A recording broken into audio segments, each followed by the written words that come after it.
Haleluya, puji Tuhan, salam sejahtera bagi kita semua, Bapak Ibu, Saudara-saudari, keluarga besar GPDI El Shaddai Magelang. Bersyukur untuk setiap kasih setia Tuhan dalam kehidupan kita. Bertemu kembali dalam Renungan 79 dan mari terus mengalami pertumbuhan dalam 365 hari yang mengubahkan kehidupan kita. Rise up, bangkit, bergerak, berdampak. Puji nama Tuhan. Untuk renungan pada hari ini terambil dari Kisah Para Rasul pasal yang ke-25 ayat yang ke-8. Saya akan membacakan untuk kita semua. Demikianlah bunyi firman Tuhan. Sebaliknya Paulus membela diri, katanya, "Aku sedikit pun tidak bersalah, baik terhadap hukum Taurat, orang Yahudi, maupun terhadap bait Allah atau terhadap Kaisar." Amin. Judul renungan hari ini adalah berdiri di atas iman. Kita akan sama-sama belajar kebenaran firman Tuhan menggunakan metode OIA. Yang pertama adalah observasi. Untuk tokoh adalah Paulus dan Gubernur Festus. Latar belakang dari ayat ini adalah setelah Gubernur Felix digantikan oleh Gubernur Festus dan Paulus ditahan selama 2 tahun, orang-orang Yahudi dan imam-imam kepala tidak tinggal diam. Mereka menginginkan Paulus tetap dihukum mati. Mereka menemui Gubernur Festus untuk agar Paulus dibawa ke Yerusalem karena mereka sudah menyiapkan rencana untuk membunuh Paulus. Tetapi Gubernur Festus tetap menginginkan Paulus menjalani persidangan di Kaisarea. Dalam persidangan di Kaisarea ini, orang-orang dari Yerusalem datang dan melontarkan banyak tuduhan kepada Paulus. Tetapi tuduhan itu tidak ada satupun yang dapat dibuktikan. Tuduhan-tuduhan itu adalah, yang pertama adalah tuduhan tentang hukum Taurat. Paulus dituduh melanggar hukum Taurat ketika orang-orang yang non-Yahudi yang tidak disunat. Dan yang kedua adalah tentang bait Allah. Paulus dituduh menajiskan bait Allah ketika orang Yunani, Paulus dituduh bahwa orang-orang Yunani masuk ke dalam bait Allah. Yang ketiga adalah tuduhan tentang Kaisar. Paulus dituduh melakukan hal-hal yang melawan hukum Romawi. Paulus membela diri, jika memang aku bersalah, aku rela dihukum mati. Tetapi jika tidak ada yang dapat membuktikannya, tidak ada yang dapat menyerahkan aku ke tangan mereka. Untuk interpretasi apa yang bisa kita pelajari, yang kita akan sama-sama belajar melalui tokoh yang luar biasa, yaitu adalah Paulus. Yang pertama adalah integritas dalam iman. Ketika Paulus dihadapkan pada persidangan dan ia dituduh banyak hal dan dengan tuduhan yang sangat berat, tapi tidak ada tuduhan yang dapat dibuktikan, Paulus tetap berani mengakui imannya kepada Tuhan Yesus. Paulus tetap teguh berdiri, berani menghadapi orang-orang yang ada dalam persidangan tersebut karena Paulus tidak bersalah. Ia tetap memiliki iman yang kokoh meskipun banyak orang-orang Yahudi yang membencinya. Ia tetap yakin kepada kebenaran yang ia pegang, yaitu kebenaran kepada Tuhan Yesus Kristus. Yang kedua adalah penyertaan Roh Kudus.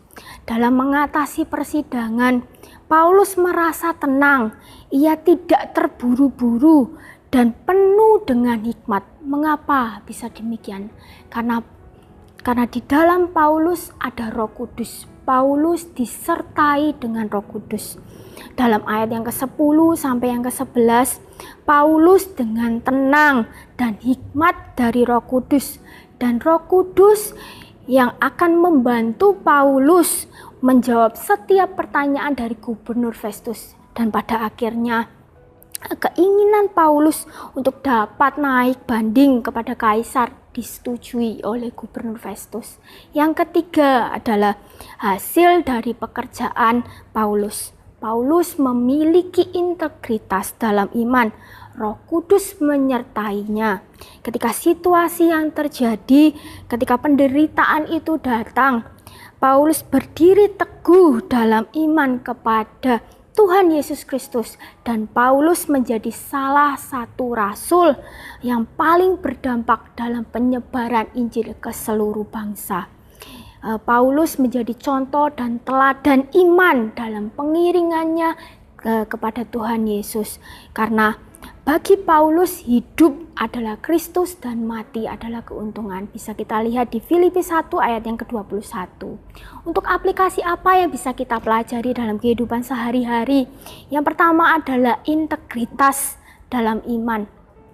Kepada pengiringan kita kepada Tuhan Yesus jujur saja tidaklah mudah. Banyak sekali tantangan yang ada. Tetapi setiap tantangan yang ketika tantangan Paulus itu dihadapkan kepada kita, kita dituduh sama halnya dengan Paulus. Kita dihimpit oleh situasi yang sulit.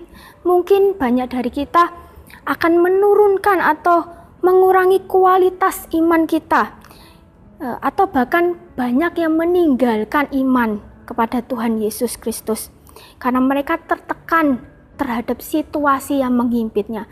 Tetapi kita bisa melihat, kita diingatkan kembali bahwa Paulus memiliki integritas dalam iman. Paulus memiliki kebenaran kepada Tuhan Yesus. Ketika Paulus dituduh, Paulus tidak takut. Paulus mengenal betul apa yang dilakukannya. Ia tetap berdiri teguh dalam imannya kepada Tuhan Yesus. Yang kedua adalah meminta pimpinan Roh Kudus. Dalam pengiringan kita kepada Tuhan Yesus tidaklah mudah.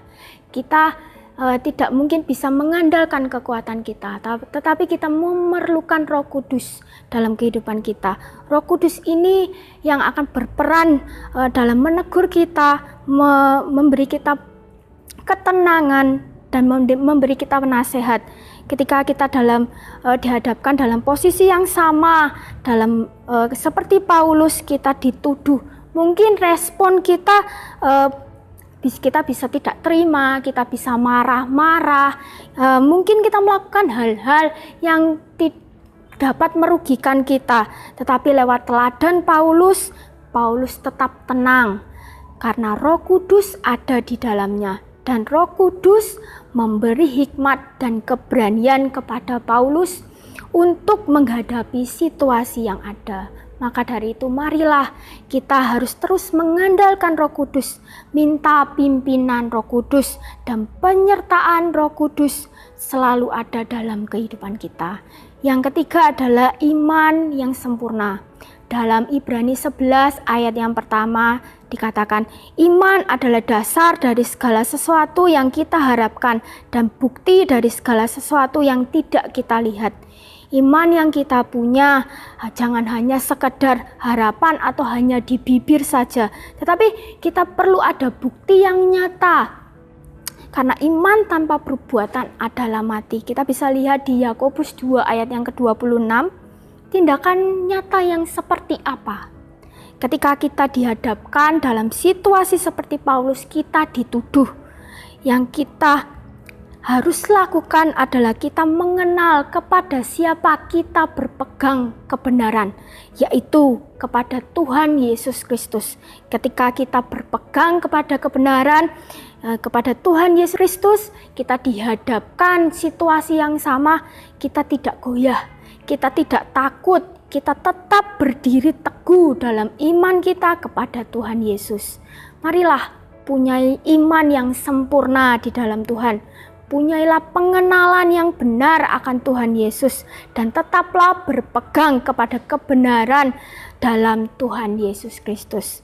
Amin. Untuk kebenaran firman Tuhan, biarlah setiap firman Tuhan yang kita dengar dapat bertumbuh dan berbuah dalam kehidupan kita. Firman Tuhan mengingatkan kita untuk kita selalu mempunyai integritas dalam iman. Kita selalu meminta pimpinan Roh Kudus dalam kehidupan kita dan milikilah iman yang sempurna, yaitu pengenalan yang benar akan Tuhan Yesus dan berpegang kepada kebenaran dalam Tuhan Yesus Kristus. Amin. Tuhan Yesus memberkati. Terima kasih sudah mengikuti renungan 79. Kiranya dapat menjadi berkat bagi kita semua, bagi Bapak Ibu Saudara-saudari yang ingin didoakan untuk pokok doa tertentu atau menceritakan kesaksian baik mukjizat kesembuhan, pemulihan, masalah keluarga dan lain-lain, dapat disalurkan melalui chat WhatsApp di nomor 0813 2742 0088. Mari kita satu dalam doa. Bapa, kami bersyukur Tuhan untuk setiap kasih setiamu dalam kehidupan kami. Kami sungguh bersyukur Tuhan, kami punya Allah seperti-Mu Tuhan. Hari ini Tuhan kami diingatkan kembali Tuhan, bahwa kami harus mempunyai iman yang teguh di dalam-Mu Tuhan.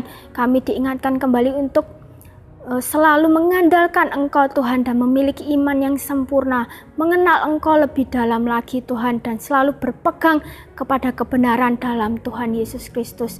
Biarlah kami Tuhan, anak-anak-Mu menjadi sempurna di dalam-Mu seperti Kristus Tuhan. Terima kasih Yesus. Keluarga GPDI El Shaddai Magelang hendak merenungkan titah-titah-Mu dan mengamat-ngamati jalan-jalan-Mu. Keluarga besar GPDI El Shaddai Magelang akan bergemar dalam ketetapan-ketetapan-Mu. Firman-Mu tidak akan keluarga GPDI El Shaddai lupakan. Kami bersyukur Tuhan untuk setiap firman-Mu yang kami dengar. Hanya di dalam nama Tuhan Yesus Kristus kami sudah berdoa dan mengucap syukur. Haleluya. Amin.